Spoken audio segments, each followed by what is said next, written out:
J'ai étudié la médecine chinoise il y a bientôt 30 ans, en suivant une tradition familiale qui est celle du docteur Léon Kokyuan, qui a accepté d'être président d'honneur de l'association Humanitrade, qui nous fait faire des missions dans différentes parties du monde. Et donc ce que je fais, c'est simplement soigner des gens et enseigner depuis cette période-là.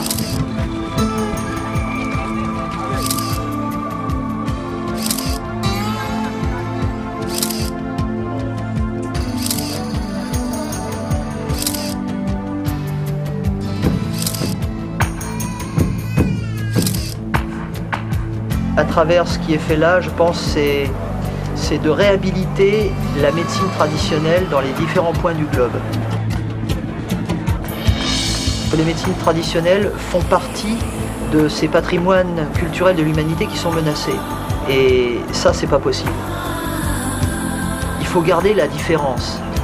Le monde est fait de différences.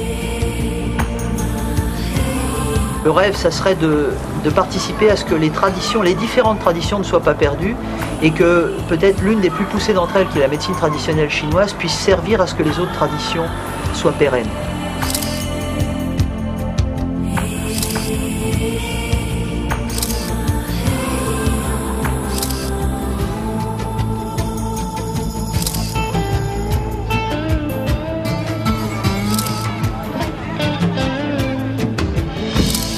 En fait, le but de l'association, c'est de développer la capacité des médecines traditionnelles à aider avec des moyens les plus simples possibles la population pour la rendre plus autonome par rapport à la santé. Donc c'est gratuit, vos prestations? C'est gratuit, ce sont des soins gratuits. Nous sommes 10 praticiens à venir de France, de Suisse et d'Allemagne. Et nous avons décidé de consacrer un peu de notre temps tous les ans à donner des soins gratuits à différents endroits et de créer des liens d'amitié avec des représentants d'autres médecines traditionnelles. Et en fait, les médecines traditionnelles aident souvent les gens à mieux vivre, même si la médecine moderne peut permettre de changer les pièces de la machine. Quand il s'agit de régler les pièces, parfois les médecines traditionnelles sont plus efficaces.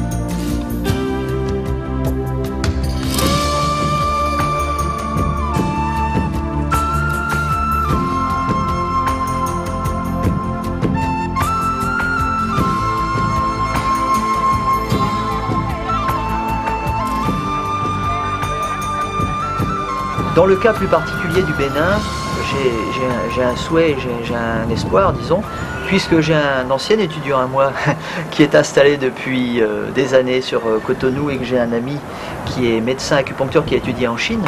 Je pense qu'on a là 2 représentants de la médecine traditionnelle chinoise, familiale et universitaire, qui pourront, en association avec l'école française, essayer d'œuvrer à l'enseignement de cette médecine au Bénin.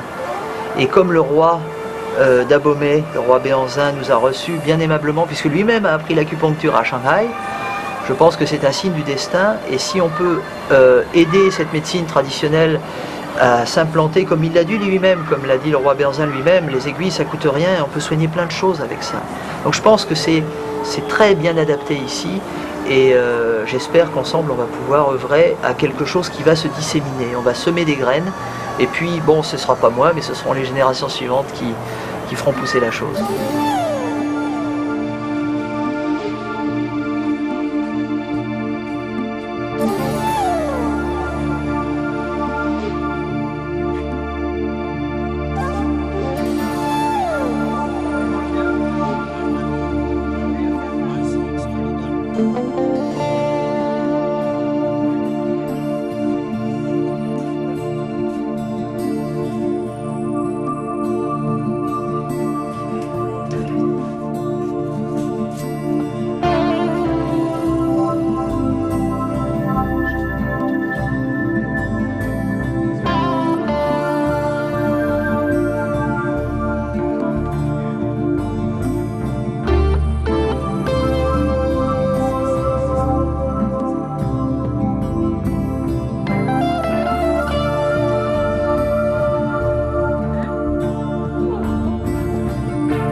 C'est une petite fille que j'ai vue mardi quand je m'occupais des inscriptions pour les soins et qui était vraiment complètement malade et qui n'arrivait pas à manger ni à boire.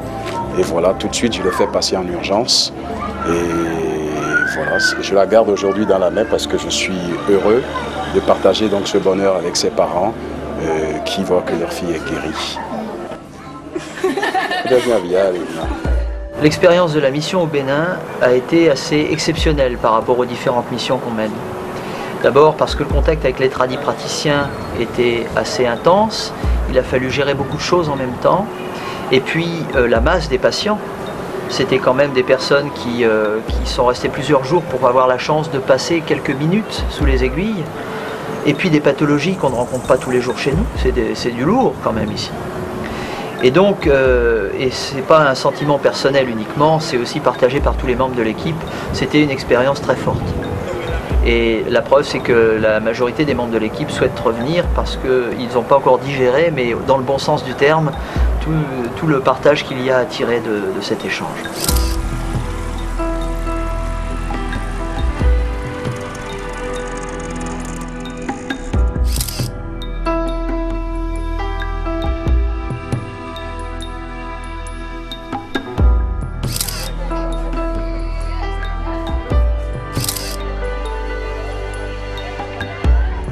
Ce qui me plaît beaucoup, c'est de venir ici ou ailleurs, hein, qu'importe quoi. Mais il y a énormément de places où il y a des gens ont besoin d'une médecine qui soit vraiment à leur portée.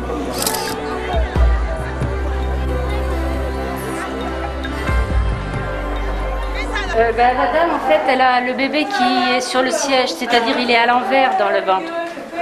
Et là, il faut faire que le bébé se retourne pour qu'il puisse sortir, avoir la tête en bas. Donc là, il avait la tête en haut et il était assis dans le ventre. Maintenant, il va se retourner et la tête va se présenter pour qu'il puisse sortir correctement. Ben là, ça y est, l'enfant a repris sa position. Maintenant, il est en bonne position parce qu'on a moxé ce point-là. Là, ici. Voilà, comme ça, on sent la palpation en cherchant. On sent que la tête du bébé, elle a pris sa place et que maintenant, il va être prêt pour sortir. Ah ben là, c'est vraiment le désir d'aider cette femme qui est dans la détresse. Mais là, quand on peut aider comme ça dans l'immédiat, c'est merveilleux. Ça marche. Je sentais que ça marche, quoi. Qu'est-ce que vous ressentez? Non, maintenant c'est bon, ça bouge. Vous sentez le bébé bouger dans votre corps? Oui.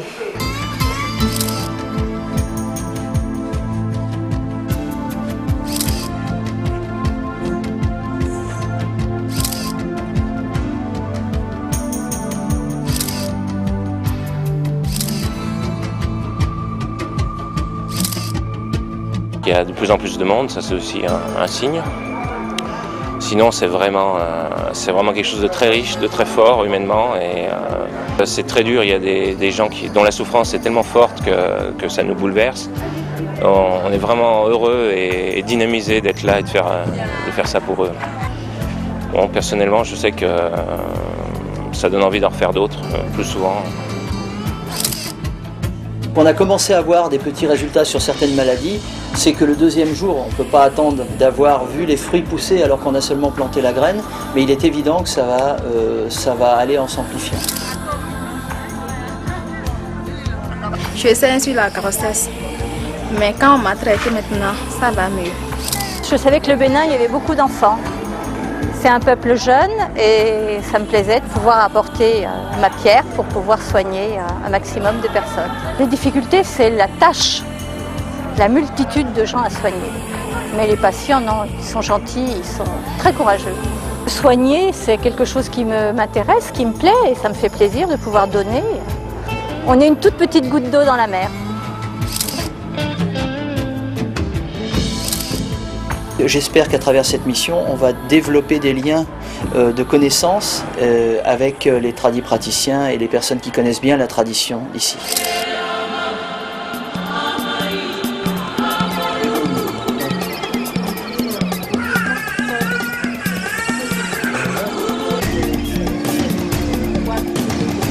Il a besoin pour sortir ici. Alors maintenant, ça ne sort pas.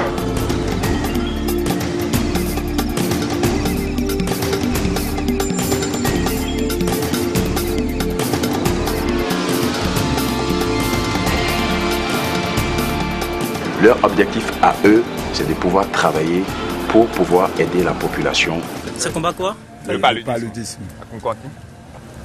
Vous avez la plante là. Chez nous, on l'appelle Ananufapa. Ananufapa, ça traite. Il faut voir les signes là. C'est semblable aux maladies infectieuses. Ça combat en réalité la varicelle. On pile ça et on passe ça sur le corps seulement. L'idée est née lentement de monter une mission sur Abomey, parce que c'est le berceau d'une grande tradition également. Et entre le taoïsme primitif et le vaudou, il y a des choses intéressantes à creuser. Et dans tous les endroits où on va, c'est comme ça. Il y a des choses intéressantes entre les médecines, entre les traditions. C'est à la fois une aide à un peuple, le développement de la médecine chinoise qui peut prendre des couleurs différentes, parce que mettre des aiguilles dans un corps, ça n'appartient pas uniquement à la Chine, on peut faire de l'acupuncture africaine quelque part, il faut adapter en fonction des pathologies, en fonction des habitudes culturelles locales, il y a des choses qu'on ne peut pas toujours faire.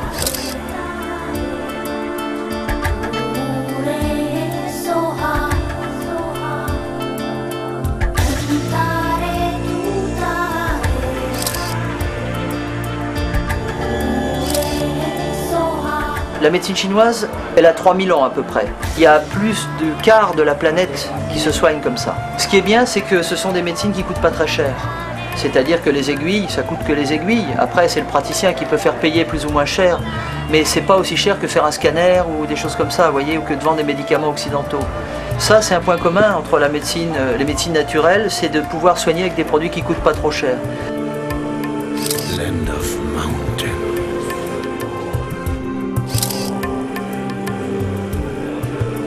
Land of dakinis. Land of mountain. À l'occasion de diverses missions organisées par Humanitrade, la première fois en Roumanie et maintenant ici au Bénin, ce qui me donne l'occasion donc de donner quelque chose avec peu de choses, puisque des aiguilles, ce n'est pas grand-chose. Dans mon travail normal, je prends du temps, je prends 20 minutes à une demi-heure par patient. Ici, on n'a pas le temps de faire ça, donc il faut aller à l'essentiel. En quelques minutes, il faut savoir ce que la personne a de principal et faire les quelques points principaux. Et ensuite, il faut passer au suivant. Pour moi, c'est un bilan en termes d'énergie. J'ai donné tout ce que je pouvais et j'ai reçu beaucoup. C'est très positif.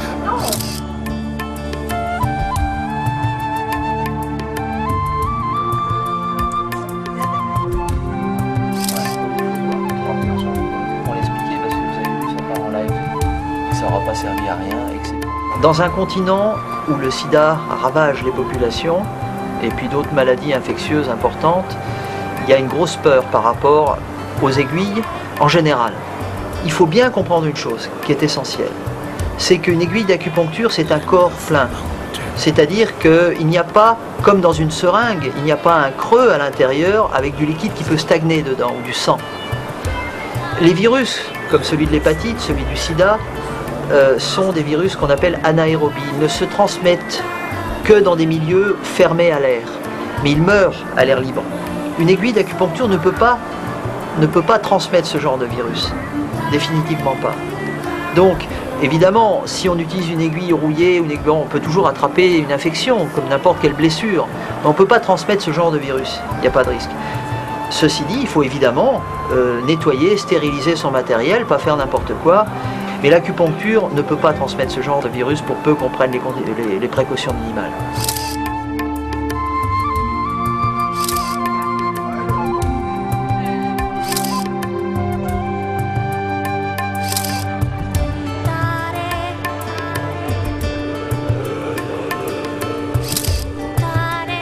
Land of mountain.